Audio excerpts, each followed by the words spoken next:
Hello, everyone. Thanks so much for joining me here today as we get to talk about one of my favorite subjects, comic books. My name is Jose. I love comic books. I love talking about them, and I love sharing them with you.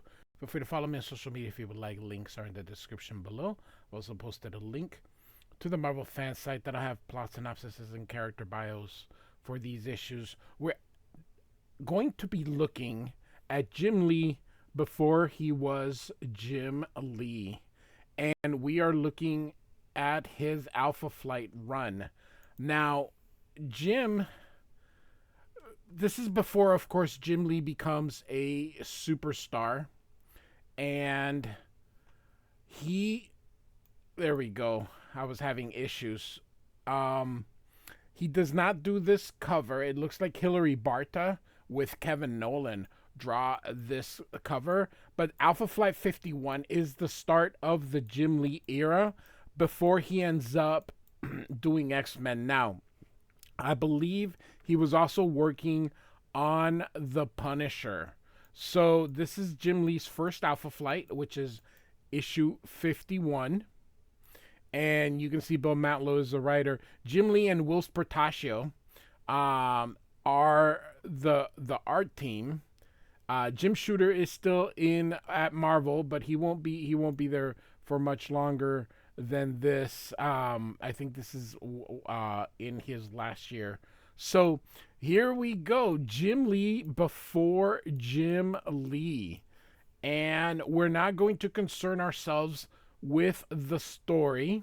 We're just gonna look at his art progression and what he was before he is what he is now, which is one, I believe he is one of the top 5 greatest pencilers of all time. I think that when Jim Lee inks himself and it's not Scott Williams, he is much better. Jim Lee inking himself is absolutely delightful. I On social media I follow in he's got a group on Facebook. I absolutely love it. It posts so much stuff. Dude is an absolute beautiful. He's one of the best. Um, and you can see early Jim Lee. He's got the composition. He's got a ton of the stuff. The panels. He's still doing things. This is early on in his career, so he's still doing things the way things were done with the panel grids. There's not a lot of the Barry Windsor Smith. Oh my goodness. Oh, not feathering. Anyway, I will think of the word later. Still working the way a normal penciler would work here. Um, I believe he's doing the Punisher War Journal at the same time as this, or because he does the War Journal right before. I don't know. I guess I'll have to look. Maybe he did this and then he did the Punisher War Journal. I don't know if Jim Lee can do 2 issues in a month even during this time, but you can see that right off the bat. Now, this is not Jim Lee's first thing he's ever done, but this is very early. This can't be more than the 5th thing he's ever done. So, yeah, hatching. That was the word. The hatching isn't there yet that he will be um, known for. He's got a little bit of it here, but let's not kid ourselves. The dude is a Barry Windsor Smith pupil, and oh, Sasquatch is a chick during this time. I thought it was Walter Langowski, but no wonder he's a different color, because Sasquatch is normally orange. Look at this. This is just so. It's so different seeing Jim Lee actually draw things in this old style. But hey, this is the mid 80s, so he is not quite, when he goes to Image in about 5 years from this, It's just amazing how in 5 years this guy is gonna go from this to the greatest penciler that has ever lived. I am a huge fan of Jim Lee as a penciler, as an artist. I absolutely love him. Him, Todd McFarlane, Mark Silvestri, these early Image guys were the it guys when I was in high school and in junior high. So, all right. So sorry about that. So his next issue is issue 53. So he skipped 52, and this is his first um, rendition of Wolverine. Now, during this time, Carl Potts, for some reason, was doing the layouts, and then Jim Lee. So Carl Potts took Jim Lee under his wing, Terry Austin inking this piece here. So if you want to see his first Wolverine, take no further look than Alpha Flight number 53. And so here we go. I think Jim Lee did maybe 10 issues of um, Alpha Flight overall. We'll see here because we're going to cover them all in this video. And again, just very interesting seeing the panel structure. But the chops were there. My goodness gracious.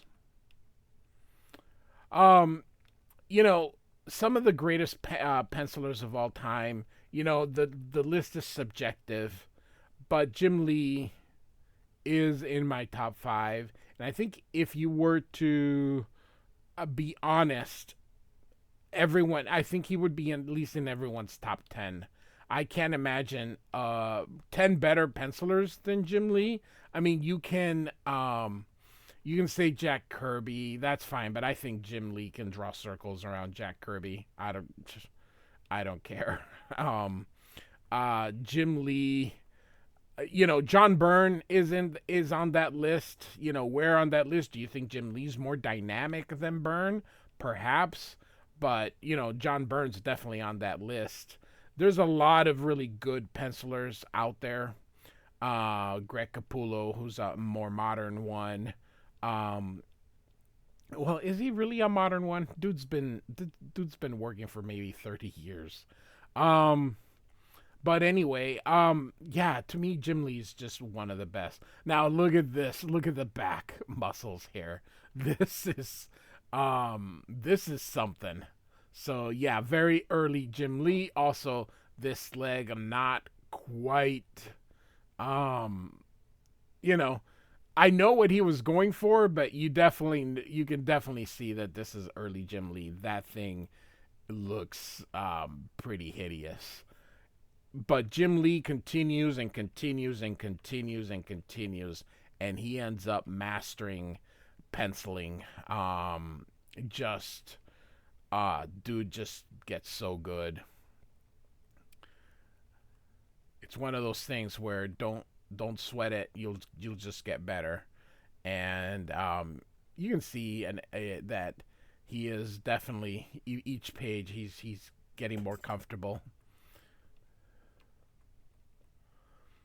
Barry Windsor Smith is incredible. The problem also with Barry Windsor Smith is he does not have, for as long as he's been drawing for a very long time.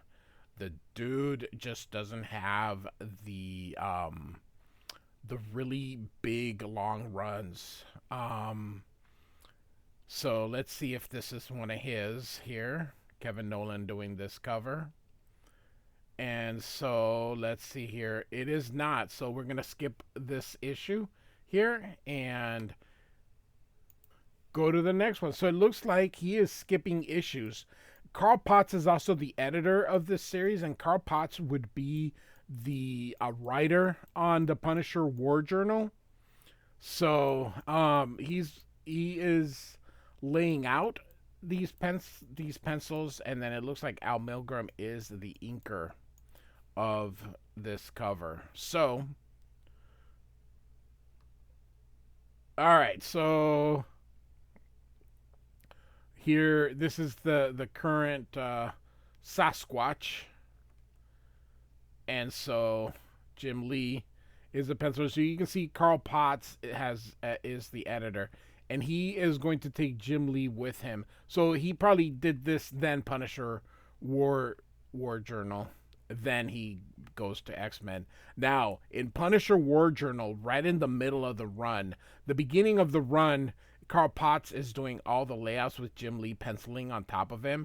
But when Carl Potts stops doing the layouts and lets Jim Lee take complete control, there is something magical that happens. Jim Lee really becomes the Jim Lee that we know of today. Still, it's really nice to see um, the art and artist progression in. I don't have a playlist, but I do have his entire Wildcats run. I have his oh my goodness, there was a series that he did, Max Faraday or something like that. I don't know. I've got all 12 issues of that done, and I've got all 6 issues of the Fantastic Four run that he has done. I have not gotten to the X Men because I'm covering the X Men individually, so I'm still not quite to the Jim Lee era. So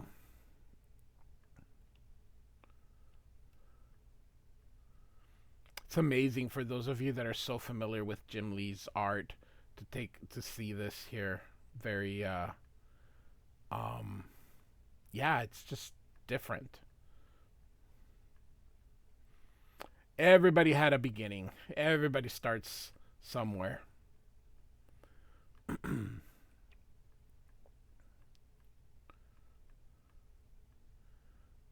That's a pretty cool. Uh, this one is too. Pretty cool panels here. So yeah, everybody starts at the in somewhere, and here we go. Let's see if he does this one here. This does look like it's his cover. So does he do 2 issues in a row? Let's see. Yes, he does. This that's quite the panel here, or quite the effect. So if you don't know what's going on, pay no attention. I think I have the original issues somewhere in I haven't looked at these issues in years. I ended up getting the a collected edition for very very cheap. It includes like 30 issues of Alpha Flight after John Byrne left, and I sort of look at him once in a while. Looking just at it's got Mike Mignola in the beginning because he had taken over for John Byrne, and Mike Mignola does about some people say Mignola. I don't know. I look at it how it's spelled, and he did about 5 issues, and then the the book sort of loses itself and then sort of gains a small identity with Jim Lee. But like I said, Jim Lee doesn't do that many issues because he's gonna run to Punisher with Carl Potts. Carl says, "Hey, let's do this new Punisher books," and I think he sees something in Jim, and he's like, "I'm going to glue myself to this dude." So I've got a couple of those Punisher War Journal issues, and I'm hoping to go back to it very soon. So let's see if he does 3 in a row. He does not do this. Oh yeah, he does do this cover. So look at this. No, doing it by his own. I think he did the last one by his own here. So not quite there. So let's see if does he do the. Yes, he does. So here we go. 3 issues in a row by Jim Lee after doing one on and one off. So yeah, that's more than he does now. Jim Lee is not necessarily known for keeping a schedule. As of this recording, Hush 2, the last part, is like 8 months behind. So dude just cannot keep a schedule now, but he is super busy at DC Comics doing other publisher stuff. So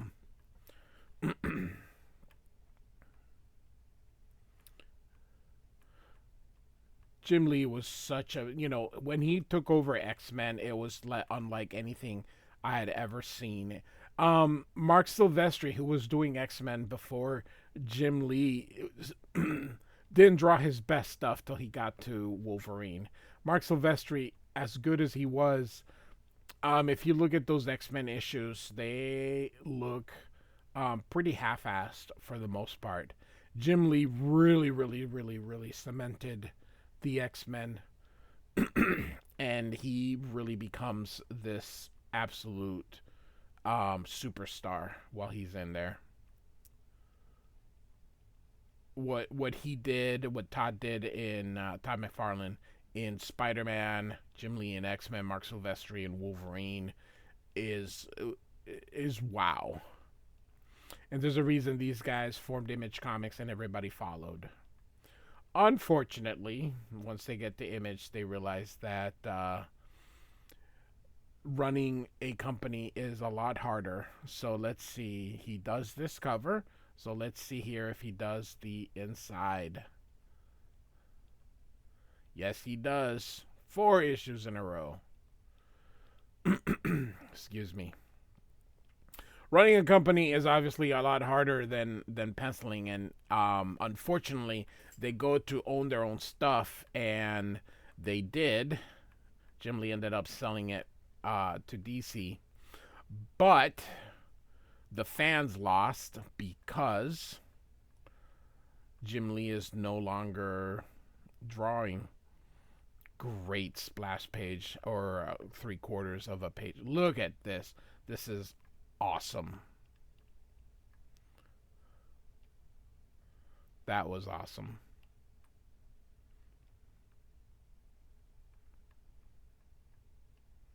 That's starting to look very Jim Lee. The look is not quite there, but he really does. And in Punisher, which I will be, like I mentioned, I will be going back to covering it very, very soon, within the next few months. He really finds himself. And then, of course, X-Men.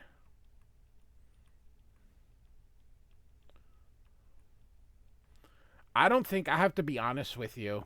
When I bought, I think I had, I'm trying to think when I quit Alpha Flight, and I think I was out um before before these issues, and then I went back and bought them. They're still super affordable. You can get these issues. You can probably find them in dollar bins. Um, so I've gone back and bought them, but I think I was out of Alpha Flight. Shortly after Mike Mignola. Let's see, is this him? It is his cover. Is there he goes. So, all right. So we will continue here.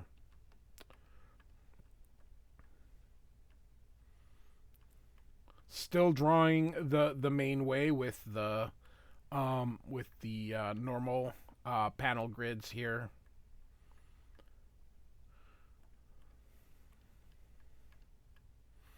Jim Lee takes what Barry Windsor Smith does and Art Adams does and just explodes. It's like them on steroids.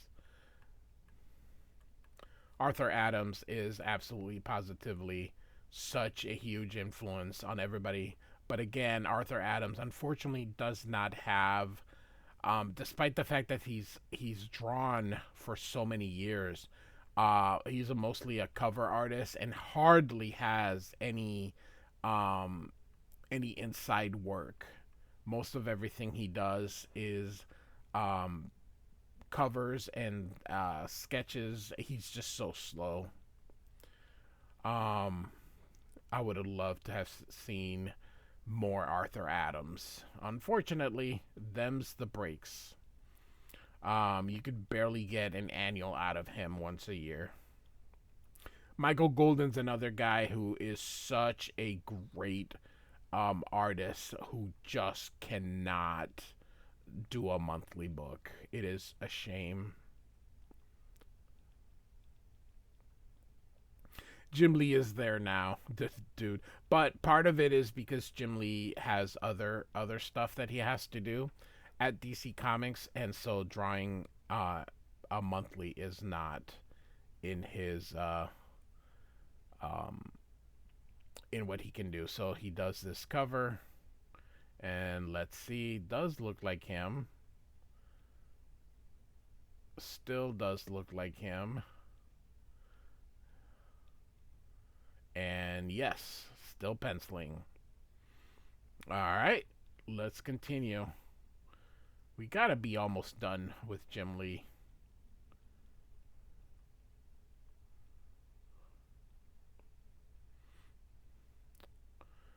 Really still don't know what's happening. As I said in the beginning of the video, this is just to look at Jim Lee, early Jim Lee, before he became a superstar. That Punisher run of his, that was really good. And as I've said before, I hope to get to it within the next few months.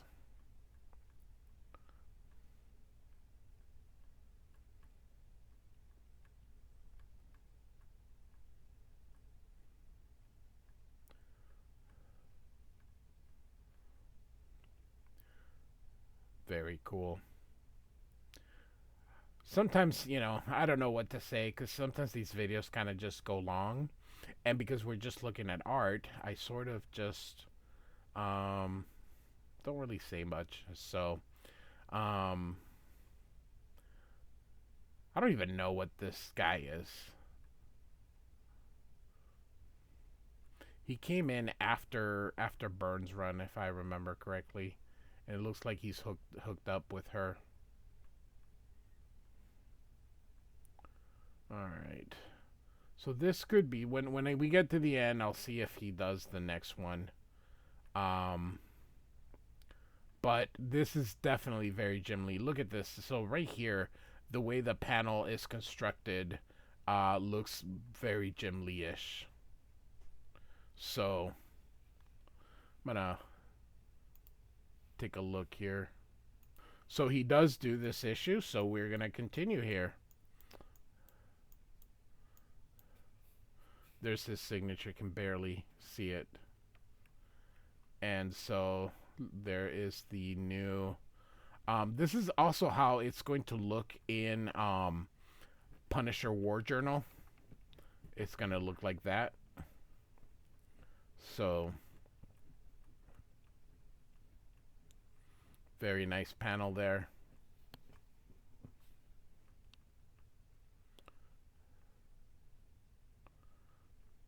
So I think during this time, Alpha Flight became only available in comic book stores. It left the newsprint, and that's why this new format. And I also do like the screen tones being applied here. Jim Lee does an incredible job penciling and doing himself, but back in the beginning when Scott Williams had started out as an inker, if you take a look at the 3 issues that he did for the Acts of Vengeance and Uncanny X-Men with oh my goodness, Psylocke becoming the Lady Mandarin, you can see Scott Williams was inking Jim Lee in a much more different way than what he is doing now. I think Jim Lee, when done by Scott Williams, he becomes more hatchy, meaning he hatches more. And when he inks himself, he is quite the ink slinger, meaning he spots in a lot of blacks, which I absolutely love. So,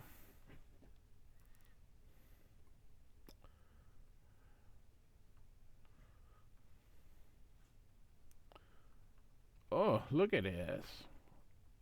Early FF. So the thing had been irradiated even more. That's why he looks like this. So, look at this with the Human Torch. That is awesome.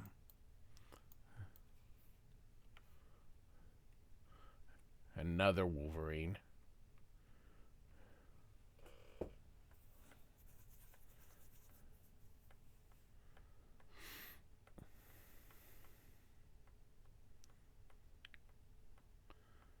Huh. Still don't know who anybody here is. My goodness, I have not looked at. Oh my gosh, that's very Jim Lee-ish here. So, and Bill Mantlo, who's still alive, was hit in a hit and run, and unfortunately is not doing. He was hurt pretty bad. This has been years ago, so are they gonna make out with him still in his robot form? All right, or whatever, not robot form, but inside the armor. That's very Jim Lee right there. This panel right here. So let's see here. This does look like him. Yep. Yep, here we go. So, oh my goodness. That looks awesome. Oh yeah. That's Jim Lee-ish. Um the way he's composing, definitely look at that. And just like that, you arrive.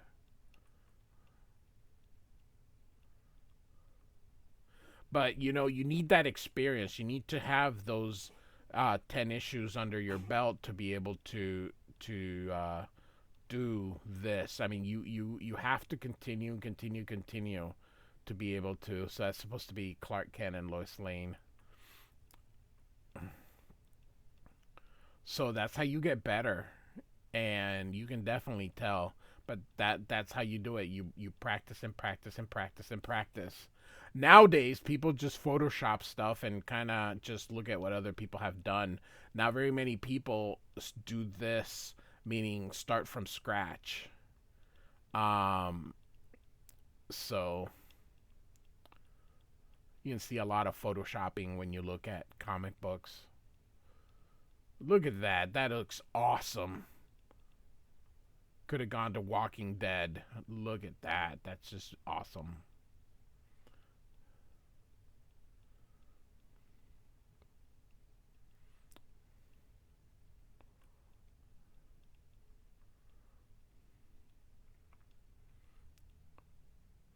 I wonder if he was doing Punisher War Journal. I know it's after, but if he started Punisher War Journal doing it to because in the beginning, like I said, about the first 4 issues or so are laid out by Carl Potts. So it's Jim Lee over Carl Potts. So I'm wondering if maybe he did start. But I think Punisher War Journal number 8, he inks himself.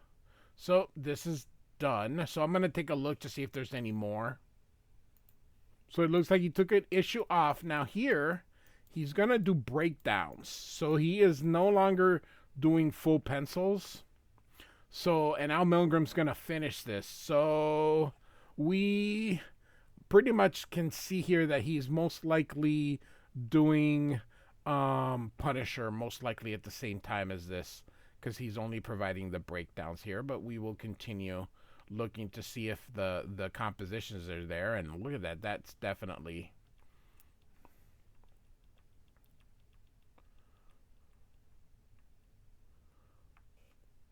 That's a nice pose right there.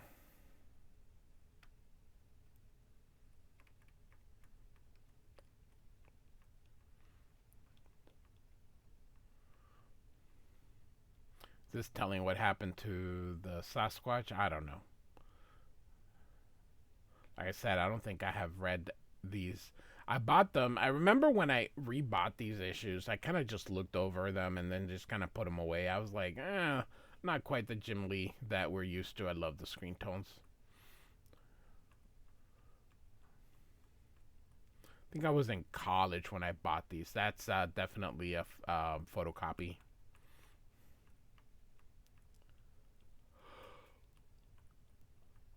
What's that phrase? If you can, why draw it if you can trace it? So,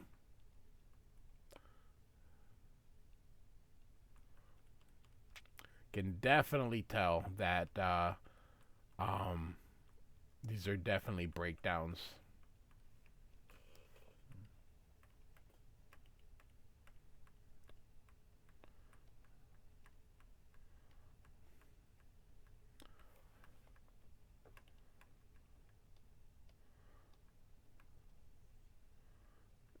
And so let's see here. So that looks like he is inking this cover. Nope. So it looks like that issue was his last. However, he does do these awesome covers here. So we're gonna take a look at these covers here that kind of finish out his run here. The Wrath of the Dream Queen, which I think goes to issue 70.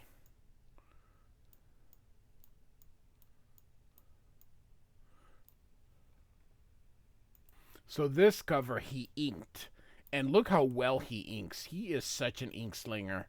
Oh my goodness, I really miss it. So it looks like somebody else penciled it, and he inked this cover here. And his inks are phenomenal. He inks himself better than Scott Williams. I'll take that to my grave. And so I don't think he did this one here. So, all right. Well, that's it then. So, Jim Lee on Alpha Flight. You can see toward the end, it was more like his style. So, all right. Hope you enjoyed this. Got to see some early Jim Lee and see the how he started just like everybody else, just from the beginning. Like and subscribe. I thank you for listening. Goodbye.